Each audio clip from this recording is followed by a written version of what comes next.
Bonjour Aurore Berger. Bonjour. Vous êtes ministre chargé de l'égalité femmes-hommes et puis de la lutte contre les discriminations. Vous publiez Nos combats pour la République, un appel à se dresser face aux défis de notre temps, populisme, antisémitisme, laïcité, démocratie, violence faite aux femmes et aux enfants. C'est publié chez Robert Laffont, on va en parler dans un instant. D'abord, il y a cette actualité, j'ai presque dire économique, cette tourmente mondiale de Donald Trump déclenchée aujourd'hui avec peut-être des conséquences économiques pour la France, les chutes des bourses occidentales. Vous dites là, on découvre le vrai visage de Donald Trump. On découvre, on le redécouvre, puisqu'on avait quand même déjà eu des questions sur les tarifs qui avaient été posées dans son premier mandat. Mais je crois que ça nous oblige surtout à agir et à réagir en Européens. C'est-à-dire tout ce que le président de la République essaye de faire depuis 2017, où parfois on s'est senti bien seul à dire à un moment fort du marché intérieur qui est le nôtre, de 450 millions d'Européens et de consommateurs, c'est à nous d'imposer des règles et des règles du jeu communes. En fait, il a raison. Il n'y a que comme ça qu'on arrivera de toute façon à être suffisamment puissant dans le rapport de force. Oui, alors on a vu aussi, par le biais de l'ambassade des États-Unis en France, un appel aux entreprises qui commercent avec les États-Unis pour leur dire qu'on devrait supprimer les engagements en matière d'égalité femmes-hommes ou ce genre de choses. Évidemment, j'imagine que ça vous révolte. Ce qui me révolte, c'est la tentative d'ingérence, parce qu'elle est inacceptable, quel que soit le pays qui tenterait cette ingérence. Et moi, ce que j'ai rappelé aux entreprises qui exercent en France, qu'elles soient françaises ou non, c'est qu'il y a la loi. Il y a la loi française. Et la loi française, elle s'applique pour tous, partout et tout le temps. Et dans notre loi, il y a des principes essentiels qui ne sont pas négociables, d'égalité entre les femmes et les hommes, donc évidemment d'égalité professionnelle et salariale. Et en aucun cas, nous n'allons les gommer d'un trait de plume, notamment aussi sur les droits sociaux qui sont associés, que ce soit les congés maternité et congés paternité, puisqu'on a aussi besoin que cette parentalité, elle progresse pour les deux parents. Lutte contre toutes les formes de discrimination. Évidemment, on n'a pas, nous, de discrimination positive en France. Par contre, on a des politiques de lutte contre toutes les formes de discrimination et on est intraitable sur cette question. Oui, on voit que Donald Trump a cessé de financer un certain nombre d'organismes qui, justement, contribuaient à ces méthodes d'inclusion, à cette politique d'égalité, etc. Il y a aujourd'hui en France un risque. Alors, pas en France, parce que nous, encore une fois, on a des lois qui protègent et on progresse d'ailleurs sur les lois dans notre pays, sur la question de l'égalité, de la lutte contre les violences, la lutte contre les discriminations. Mais oui, il y a une angoisse qui existe déjà de se dire que ce qui se passe aux États-Unis pourrait à un moment infuser dans l'esprit de certains responsables politiques en France. Et puis surtout une inquiétude pour beaucoup d'autres pays dans le monde qui étaient dépendants aussi des programmes d'aide américains. Quand j'ai rencontré il y a quelques semaines, j'étais aux Nations Unies justement pour porter la voix du gouvernement français sur la question des droits des femmes dans ce Cénacle où on se réunit tous les ans sur cette question. Quand j'ai rencontré par exemple nos interlocuteurs ukrainiens, il faut quand même avoir en tête que les femmes en Ukraine et pour un certain nombre aussi des hommes ont subi des violences sexuelles, ont subi des viols parce que le viol est une arme de guerre qui est malheureusement utilisée et qui a été utilisée par l'agresseur russe.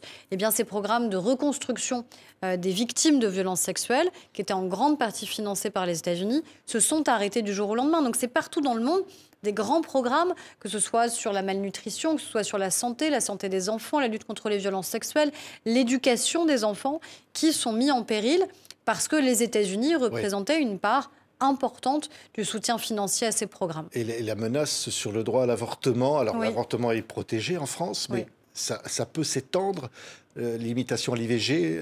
Mais moi, ce que j'ai toujours dit, c'est qu'il n'y a pas un microclimat qui, par principe, nous protège parce qu'on est la France. Par contre, parce qu'on est la France, on a un message particulier envoyé au monde, parce que, justement, on a une certaine idée de nous-mêmes et des valeurs qui sont des valeurs universelles qu'on a envie de porter. Quand j'ai écrit la première proposition de loi pour faire entrer l'IVG dans la Constitution, la première remarque qu'on m'a faite, c'est de me dire « c'est inutile ».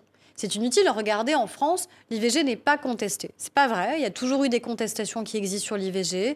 Il y a la tentation de certains, non pas de la supprimer, mais de limiter son accès, de limiter le nombre de semaines, de dérembourser. Et puis, encore une fois, on légifère pour l'avenir. Et en ayant inscrit l'IVG dans la Constitution, on a envoyé un message très clair en France, en disant « pour nous, ça n'est pas négociable parce que c'est la première de nos libertés, c'est la maîtrise de nos corps. Et donc, on a mis la plus haute garantie possible.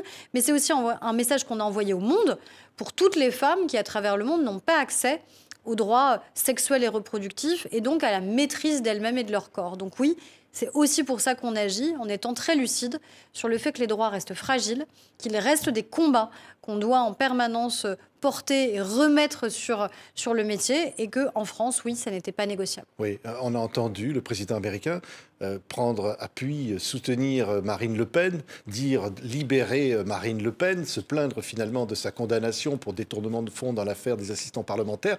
Et on a vu Marine Le Pen manifester, rassembler ses partisans hier à Paris et appeler finalement à une forme de dire la République des juges, la tyrannie des juges. C'est un discours que vous prenez comment ? Moi, je pense que c'est des discours qu'il ne faut pas prendre à la légère, parce que derrière, ça donne dans la société le sentiment que nous ne serions plus dans un état de droit parce que la justice a été rendue. Et ça, c'est l'inversion totale des valeurs. Nous sommes justement dans un état de droit vivant et bien vivant, avec justement 2 démonstrations la même semaine. Le fait qu'un magistrat, tout simplement, rende la justice non pas en opportunité politique, mais en droit. Le fait de toute façon que Mme Le Pen peut se pourvoir en appel, et que la Cour d'appel de Paris a dit que ce serait, vu le contexte politique, jugé dans des délais qui sont très rapides par rapport aux délais habituels. Et la même semaine, Mme Le Pen qui peut organiser justement un grand meeting et un rassemblement. C'est la démonstration d'un état de droit et d'un état de droit bien vivant. Oui. Par contre, on devrait tous être interpellés par le fait qu'aujourd'hui, on a des magistrats, des procureurs qui sont sous protection policière. Tout simplement parce qu'ils font leur travail en notre nom à tous, puisqu'ils rendent la justice au nom du peuple français. Oui, on a vu en même temps, pratiquement tout de suite après, un meeting de Renaissance, Gabriel Attal qui est intervenu. Vous êtes intervenu le matin dans ce meeting, qui était justement un appel à sauver la démocratie. Et on a entendu des mots très forts de Gabriel Attal qui s'adressait directement à Marine Le Pen en disant en gros la politique de fermeté qui est la vôtre, celle que vous voulez pour les délinquants, appliquez-la à vous, et qui vole doit rembourser, etc., etc. Donnant. Vous pensez que c'est ça la réponse ? Je crois qu'en tout cas, il faut toujours avoir la même attitude, quelles que soient les personnes mises en cause. Moi, je ne me suis jamais réjouie d'une décision de justice qui concernerait tel ou tel responsable politique, pas plus que j'ai à regretter telle ou telle décision de justice. Et le problème, c'est qu'on est souvent confronté à des hommes ou à des femmes qui, en fonction de la personne mise en cause, réagissent différemment. En disant, dans ce cas précis, on est favorable à la décision de justice parce qu'elle nous ferait plaisir, puis dans ce cas-là, on la déplore. Non, moi, je veux être dans un état de droit dans lequel, encore une fois, on juge en droit et on ne juge pas en opportunité politique. Madame Le Pen reste présumée innocente tant que l'appel n'a pas été prononcé. Pour autant, il ne faut jamais oublier le point de départ. Le point de départ, c'est qu'elle a été condamnée en première instance pour 4,4 millions d'euros de détournement. Vous faites le calcul, ça fait 250 années de SMIC, par exemple. Ça parle peut-être plus aux gens qui nous écoutent. 250 années de SMIC qui ont été détournées, vraisemblablement, pour employer des gens qui travaillaient pour le parti, pour employer des gens qui travaillaient même pour la famille Le Pen, son propre majordome, était salarié, apparemment, du Parlement européen. Donc non, on ne joue pas avec l'argent public et on ne joue pas avec nos principes. Mais alors, au-delà, votre livre, Nos combats pour la République, Aurore Berger, publié chez Robert Laffont, c'est vrai que le meeting hier de Renaissance, c'était la démocratie est en péril. Vous diriez, comme certains le demandent aujourd'hui, qu'il faut une union entre les centristes, ceux qui sont dans le camp macroniste, on va dire, pour présenter une candidature unique à l'élection présidentielle pour espérer être au premier tour et ensuite qualifier au deuxième. Ce que je dis, c'est 2 choses. Déjà, il nous reste 2 ans avant la prochaine élection présidentielle. Moi, je veux que ce soit 2 années utiles pour les Français. Je ne veux pas donner le sentiment, non, sur un plateau de télévision, que les 2 années qui viennent ne servent à rien. Nous, on est au gouvernement. Moi, je suis ministre et je me bats tous les jours sur la question des droits des femmes, sur la question de la lutte contre les violences faites aux femmes, faites aux enfants, sur les questions d'égalité, de lutte contre l'antisémitisme, parce que ce sont des problèmes aujourd'hui et maintenant. Et je n'ai pas envie d'attendre 2 ans pour les régler, ou en tout cas pour progresser sur ces sujets. Donc, je dis à tout le monde, n'enjambez pas ces 2 années qui viennent. Travaillez et travaillons tous ensemble dès maintenant. Et ensuite, je dis que sur la question de l'élection présidentielle, il faudra, oui, je crois, qu'on ait une candidature unique. Sous la forme de primaire, comment on va faire la sélection ? Ça, c'est à voir sur les modalités de désignation, mais il faut déjà accepter que les uns et les autres acceptent qu'une candidature unique puisse exister, parce qu'aujourd'hui, tout le monde n'est pas sur la même ligne. Or, si demain nous avons 1, 2, 3 candidats ou 1, 2, 3 candidates, alors ça posera une question majeure sur notre capacité même à être au second tour de l'élection présidentielle. Et moi, je ne veux pas d'un second tour où les Français n'auraient plus le choix qu'entre le RN et la France insoumise, parce que ce serait un choix dramatique pour notre pays en termes de principes, de valeurs, de conséquences économiques et financières, de conséquences concrètes dans la vie quotidienne des Français. Donc si on veut empêcher ça, il ne faut pas enjamber les 2 ans, il faut travailler, il faut avoir des résultats tout de suite et maintenant. 2, oui, On gouverne ensemble aujourd'hui déjà, donc je pense qu'il faudra qu'on travaille à une candidature unique. Oui, hier à la manifestation LFI et les écologistes, le Parti socialiste n'était pas présent. Au fond, ce front républicain, d'ailleurs, et dans le livre vous en parlez, vous contestez cette idée qu'il puisse y avoir ce front républicain, c'est-à-dire tout sauf le RN est voté, y compris pour des candidats LFI.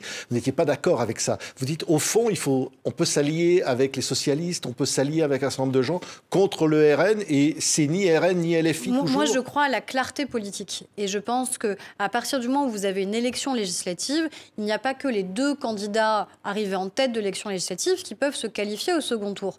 On peut avoir un certain nombre de cas où il y a 3 candidats, parfois même 4 candidats. Et je crois qu'on a essayé de tordre un peu ces résultats-là en imposant à des candidats, ici les nôtres, ici à gauche, de se désister, de ne pas être candidat au second tour. Moi, je crois que les Français sont suffisamment grands pour faire leur choix par eux-mêmes, pour eux-mêmes, dans chacune des circonscriptions, pour les élections législatives. Ça, c'est la première des choses sur la question du front républicain, où ça n'est pas la même chose sur une élection présidentielle. Une élection présidentielle, il n'y a que 2 candidats au second tour. Donc à la fin, on élimine celui qu'on ne veut vraiment pas voir arriver au pouvoir. Donc oui, là, il y a un front républicain, je vais dire, qui se met en œuvre un peu plus automatiquement. Sur les législatives, je ne crois pas à ça. Je pense qu'il faut, encore une fois, faire confiance aux Français et respecter les Français. Moi, je crois à la République du respect. Ça, c'est le premier point. Deuxième point, je n'ai pas été d'accord avec une décision, je l'assume. Vous le dites dans le livre, qui était celle à l'époque qui était précipitée, qui au fond... Premier ministre, celle de Gabriel Attal, parce que je crois qu'on ne combat pas le RN en votant pour la France insoumise. Parce que, encore une fois, on voit bien que la situation aujourd'hui qui est celle de la gauche, le fait que Jean-Luc Mélenchon, finalement, soit le seul représentant aujourd'hui puissant à gauche est un problème démocratique et républicain majeur, parce qu'on le voit sur des sujets qui me sont essentiels et qui devraient être essentiels pour tous les Français, c'est notamment la question de l'antisémitisme. Vous dites que LFI est un parti avec des relents antisémites ou... Je dis qu'en tout cas, on a une explosion des faits d'antisémitisme depuis le 7 octobre 2023, depuis les attentats islamistes perpétrés par le Hamas en Israël, que les Français juifs aujourd'hui vivent avec un sentiment de peur trop souvent dans notre pays, ici à l'école, ici à l'université, sur le lieu de travail, sur les réseaux sociaux, dans les transports publics, que l'État est intraitable avec tous les faits d'antisémitisme, évidemment, et sanctionne de manière systématique et protège évidemment de manière systématique. Mais quand on a des responsables politiques qui attisent cette haine, alors oui, c'est un problème majeur qui fait que pour cette seule raison et cette simple raison, je ne pourrais jamais mettre un bulletin de vote LFI dans une urne. Oui, et donc vous dites au fond que le Parti socialiste a raison aujourd'hui de prendre ses distances. Vous espérez quelque chose de ça? Ça a été long. Ça a été quand même très long, mais tant mieux s'ils le font et s'ils le font de manière définitive. Parce qu'on a vu le Parti socialiste souvent varier sur ses positions vis-à-vis de Jean-Luc Mélenchon. Un jour vouloir faire alliance, un jour la dénouer. J'espère que de manière définitive, le Parti socialiste, quel que soit demain le responsable, le premier secrétaire du Parti socialiste, dira qu'une alliance avec Jean-Luc Mélenchon, au nom de leurs principes et au nom de nos valeurs communes républicaines et démocratiques, n'est plus en aucun cas envisageable. Oui. Parce que l'antisémitisme, vous voyez, ce combat-là, ça ne peut pas être une variable d'ajustement.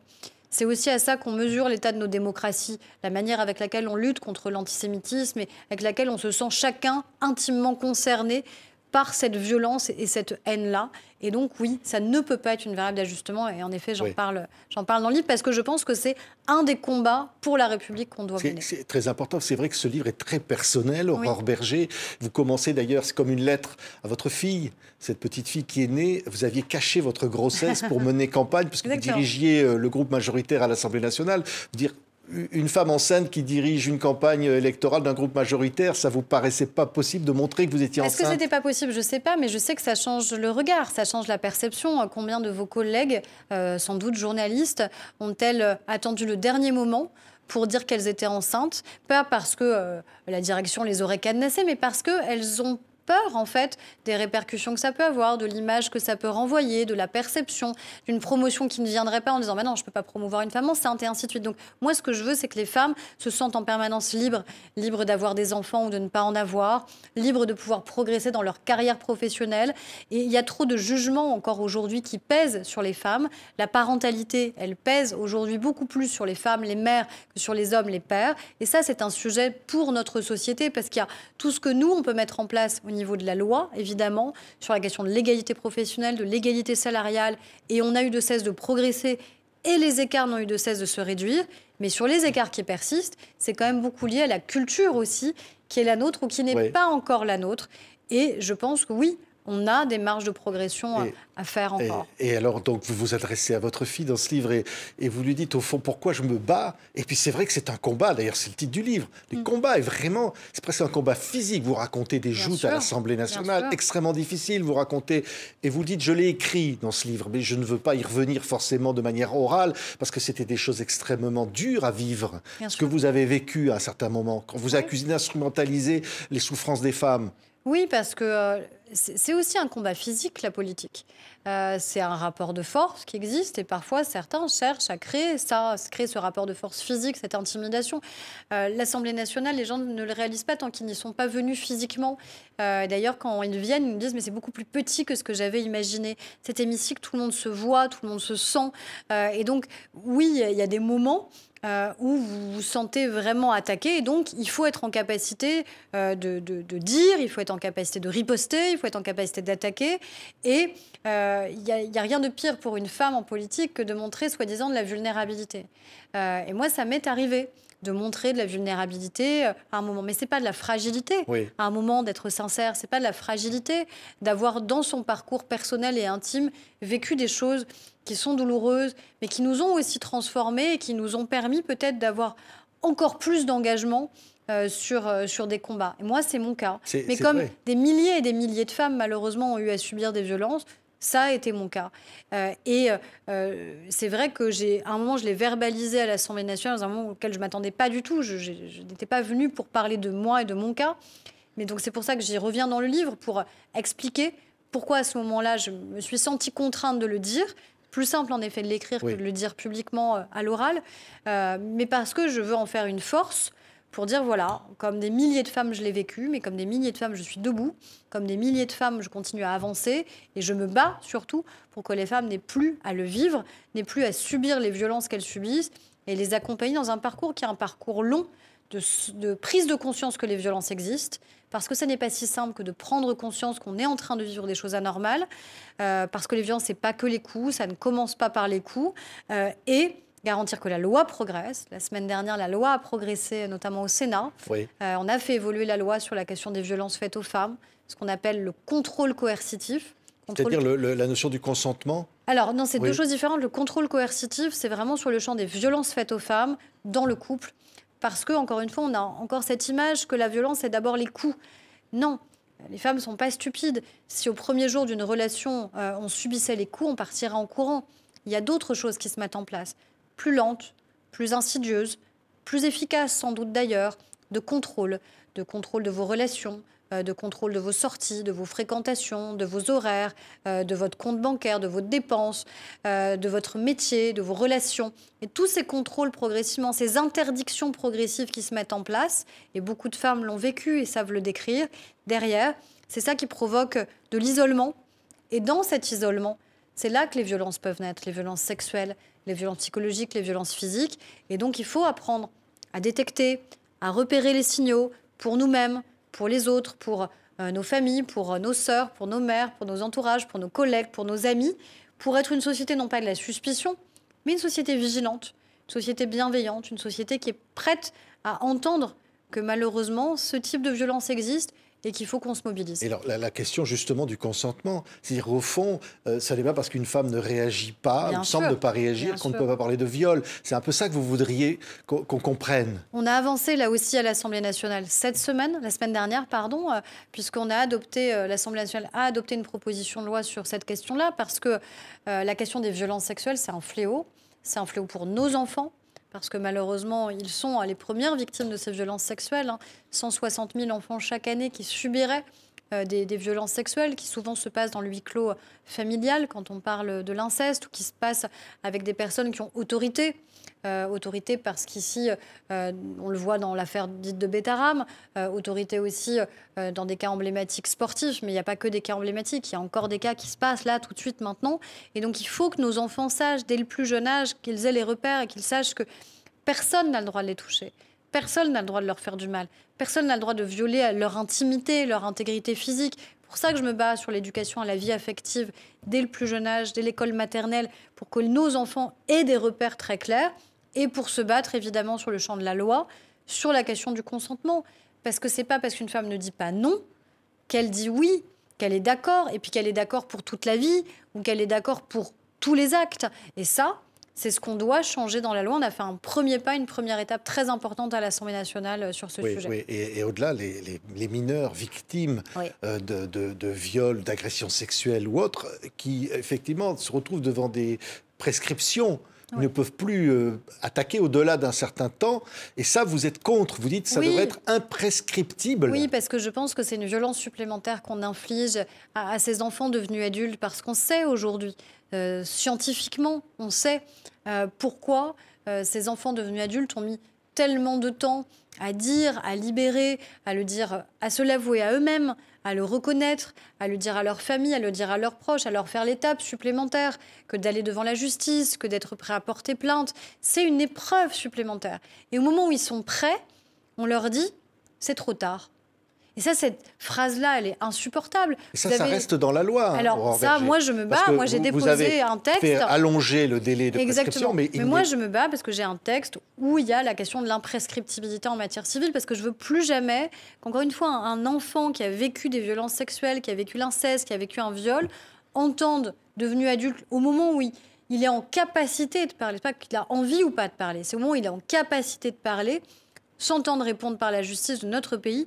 C'est trop tard. Ça doit jamais être trop tard. Et c'est aussi un message qu'on doit envoyer aux agresseurs, à ces criminels qui abusent nos enfants. C'est de leur dire, en fait, on ne vous laissera jamais tranquille. Et jusqu'au dernier jour de la dernière heure, ceux et celles que vous avez abusés, violentés, violés, pourront venir vous poursuivre. Et vous ne serez jamais tranquille si vous commettez cet acte-là. Parce que je pense aussi que ça a une incidence sur le fait que ces actes puissent être commis parce qu'ils se sentent dans un état d'impunité, en fait, parce qu'ils ont une telle puissance sur ces enfants qu'ils dominent, qu'ils se disent aussi, finalement, ils dominent un peu la justice, parce qu'il y a un moment où ce sera trop tard. Ben non, ça doit jamais être trop tard. Donc moi, je continue à me battre et à porter, en effet, ce combat-là pour nos enfants, pour tous nos enfants. Oui, de même, pour les agresseurs, les violeurs, vous dites, on ne devrait pas les autoriser à porter plainte contre les victimes pour diffamation ou ce genre de choses, au fond. Parce que vous dites que les femmes sont victimes de ça et ça restreint leur capacité à porter plainte. Oui, il y a un excès procédural qu'on remarque, c'est-à-dire ce qu'on appelle des procédures dites bâillons, c'est-à-dire immédiatement une femme va porter plainte parce qu'elle a subi des violences conjugales, des violences sexuelles, et immédiatement, la première réponse va être d'attaquer en diffamation pour dissuader la femme d'aller au bout de son processus, au bout de la plainte, etc. Et je crois que ça, c'est quelque chose qui est une violence, encore une fois, supplémentaire qu'on inflige à ces femmes qui ne portent pas plainte, encore une fois, pour faire plaisir, qui ne portent pas plainte pour y obtenir un gain, parce qu'il n'y a aucune femme, trouvez-moi une seule femme dans notre pays ou ailleurs, qui, parce qu'elle a porté plainte pour viol, y a gagné quoi que ce soit, à part pour elle-même, de se sauver, d'espérer se réparer. Mais aucune femme n'y a jamais gagné professionnellement. Aucune femme n'a vu sa carrière décoller parce qu'elle aurait porté plainte. Au contraire, c'est plutôt des femmes d'ailleurs qui parfois l'ont payé. Ils l'ont payé dans leur carrière, dans leur vie professionnelle. Donc oui, je crois que là encore, la loi doit progresser. Là maintenant, je travaille avec l'ensemble des groupes parlementaires à l'Assemblée nationale et au Sénat, de manière à avancer collégialement, collectivement, parce que je crois que sur ce sujet, on doit réussir collectivement à progresser encore. Alors, vous parlez de beaucoup de choses dans ce livre. À un moment, vous parlez de l'affaire Bertrand Cantat. Oui. Il y a en ce moment une série sur Netflix qui a beaucoup de succès, Anne-Sophie Gann qui l'a réalisée. Au final, Bertrand Cantat a fait 5 ans de prison. Et, à peine, oui. Oui, vous dites, la loi à l'époque a fait ça. Aujourd'hui, ça devrait plus être comme ça. C'est pas tant la loi à l'époque. Et d'ailleurs, Anne-Sophie Gann, elle avait d'abord écrit un livre et puis ensuite, elle a fait ce formidable documentaire sur Netflix que j'invite tout le monde à lire ou à voir, qui nous réinterroge sur la manière avec laquelle on avait compris ce qui se passait au moment de l'affaire, qui s'appelait d'ailleurs l'affaire Bertrand Cantat et non l'affaire Marie Trintignant. Marie Trintignant, elle n'est pas morte d'amour. Marie Trintignant, elle a été tuée. Elle a été tuée parce que cet homme lui a porté des coups et lui a porté tellement de coups qu'elle s'est retrouvée inanimée et qu'en plus, il ne lui a pas porté assistance et elle est morte dans la nuit, en fait, vraisemblablement, parce que non seulement il l'a frappée à 19 reprises, mais au-delà de l'avoir frappée à 19 reprises, il n'a pas appelé les secours. À aucun moment. Donc Marie, elle est pas morte d'amour, elle est morte du fait de cet homme-là qui l'a tuée. Et je crois que c'est aussi important que la société réalise qu'à un moment, y compris médiatiquement, et vous le savez bien, on n'était pas au rendez-vous sur ces questions-là, pas tant dans la loi, même si la loi a encore progressé, que dans la manière avec laquelle on retranscrivait les faits. C'était un accident malheureux, c'était un crime passionnel, c'était finalement Bertrand Cantat qui était la victime, c'était le passé de Marie Trintignant qu'on venait mettre en cause sur la place publique parce que sa vie personnelle, parce qu'elle avait été mariée plusieurs fois. En quoi ça rentrait en compte pour savoir comment elle avait été tuée et comment elle était morte. Enfin, et je crois que oui, heureusement là-dessus, la société a changé. Oui, à un moment, vous en parlez aussi, de dire que comment un député qui a été condamné pour violence conjugale contre une femme peut revenir à l'Assemblée, siéger à côté de vous, au fond. Ça a été une vraie violence. Et vous étiez là, c'est quelque chose que vous n'arriviez pas à accepter. Non, je ne l'ai pas accepté parce que, et d'autres députés d'ailleurs ne l'ont pas accepté. Je pense à Pierre Cazeneuve, notamment, qui s'est exprimé à ce moment-là, parce que dans un cri un peu de rage aussi, lui, il a eu raison de le faire parce que, en fait, on obtient une condamnation, la justice condamne cet homme pour des faits de violence conjugale. Et quelques semaines à peine après, il revient à l'Assemblée et il s'exprime à l'Assemblée comme si de rien n'était. Comme s'il ne s'était rien passé. Et je sais que ça pose évidemment des questions. Ça pose des questions sur le fait que la peine ait existé, sur la capacité à se réinsérer dans la société. Mais de la même manière que moi, je ne peux plus écouter un album de Noir Désir après ça. Parce qu'à la fin, quand j'entends Noir Désir, même si c'était un groupe que, comme des millions de Français, j'adorais, j'entends la voix d'un homme qui a porté des coups sur une femme. Et donc, il y a aussi ce devoir de décence qui doit pouvoir exister dans la société et qui me paraît essentiel, d'autant plus quand on est un personnage public, quand on a accès à la parole publique. Il faut accepter qu'à un moment, au-delà de la sentence, il y a aussi la décence qui devrait imposer de la discrétion et du recul. Merci Aurore Berger. Merci à vous. Dans ce livre qui s'appelle « Nos combats pour la République », vous imaginez que votre petite fille un jour va vous demander « C'est quoi ton métier, maman ?» Et ce livre est là pour nous dire au fond, voilà... À quoi sert la politique politique aussi? Est-ce qu'elle fait de la politique, elle l'a fait pour toi. Et au fond, vous auriez envie de lui dire « Je suis fier de ce que je fais pour toi ». Ça, c'est à elle de le dire dans quelques années. Elle a 2 ans et demi. Donc, si elle est fière ou pas de ce que sa maman a fait et aura fait. Mais oui, c'est une question naturelle de nos enfants. De dire à un moment, mais c'est quoi ce que tu fais dans la journée? C'est quoi ton travail, maman? C'est quoi ton métier? Et donc, j'ai envie de partir de cette question simple d'un enfant pour me dire, voilà ce que j'aimerais lui dire. Ce que j'aimerais qu'elle comprenne de ce que je fais, de ce que ça veut dire être députée, être ministre, des combats que je mène, qui sont des combats que je mène pour elle d'abord, pour sa génération, pour les générations qui viennent, parce que j'aimerais que ces sujets n'en soient plus, en fait, le jour où elle aura mon âge, et j'espère même avant. J'espère qu'on n'aura plus besoin d'avoir des ministres qui se battent sur la question de l'égalité, de la question de la lutte contre les violences faites aux femmes, faites aux enfants, de la lutte contre l'antisémitisme, qu'on arrivera à mettre derrière nous ces combats, tout en étant des vigies très fortes sur ces questions, mais à se dire que oui, les politiques sont passées et que la culture de notre société a changé. Merci Aurore Berger. Merci à vous. Nos combats pour la République. Donc, votre livre est publié chez Robert Laffont, ministre de l'égalité femmes-hommes et de la lutte contre les discriminations. Merci d'avoir été notre invité. Merci à vous.